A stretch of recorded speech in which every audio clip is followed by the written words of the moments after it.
कसे आहे सगळे?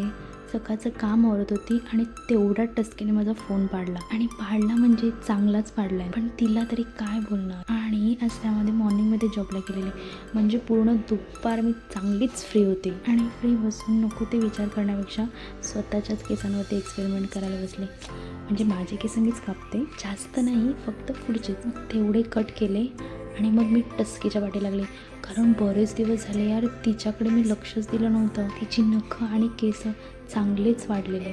मग काय घेऊन बसली तिला. आणि आज माझी मॅडम एवढी गुणी बाळासारखी रिॲक्ट करत होती ना, म्हणजे नखं केस कापताना जरासुद्धा तिने मला आज परेशान केलं नाही, पण खांद्यावरती नख मात्र चांगलाच मारला आहे. आणि त्याच्यामध्ये माझा 1 तास चांगलाच टाईमपास झालेला आहे. पण जाऊ द्या, त्या निमित्तानं माझं हे काम तरी पूर्ण झालं आणि कटिंग होईपर्यंत ती मस्त बसून राहिली. पण एकदाची झाली ना, त्याच्यानंतर ती अशी पळस सुटली आहे ना. आणि तेवढा संध्याकाळसुद्धा झाली आणि आमच्या मम्मींना आज घावणे खायचे होते, मग त्यांच्यासाठी ते बनवून दिलं. आणि मग माझा विचार तर मस्तपैकी घरामध्ये बसून आराम करायचा होता, पण तेवढ्यात प्रशांतचा कॉल आला आणि म्हणाला आवरून ठेव, आपल्याला बाहेर जायचं आहे. कुठे ते नाही, पण जायचं आहे. आणि त्यात हा टॉप किती दिवसानंतर घातला, पण घातल्यानंतर माझंच मला असं. आणि त्याच्यामध्ये माझ्यामध्ये आज मेकअप करायचं भूत आलं.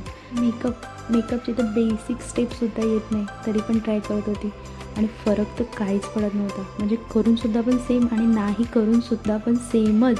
मला मी हे सगळं का लावत आहे तेच काही कळत नव्हतं, पण बस टाईमपास करत होते. ते प्रोडक्ट पडून वेस्ट होण्यापेक्षा लावून वेस्ट केलेले परवडले, तसंच काहीतरी होतं. आणि अर्धा तास वेस्ट करून मी जशी आहे तशीच दिसत आहे, तरीसुद्धा लिपस्टिक ट्राय करायची होती आणि त्याच्यामध्ये नेहमीपेक्षा काहीतरी वेगळं ट्राय केलं ना, की ते काहीतरी विचित्रच दिसतं. म्हणून परत ती पण चेंज केली आणि मग आम्ही निघालो.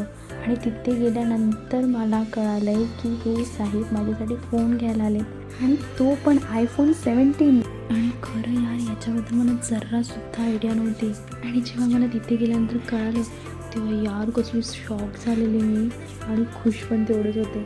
Thank you for watching.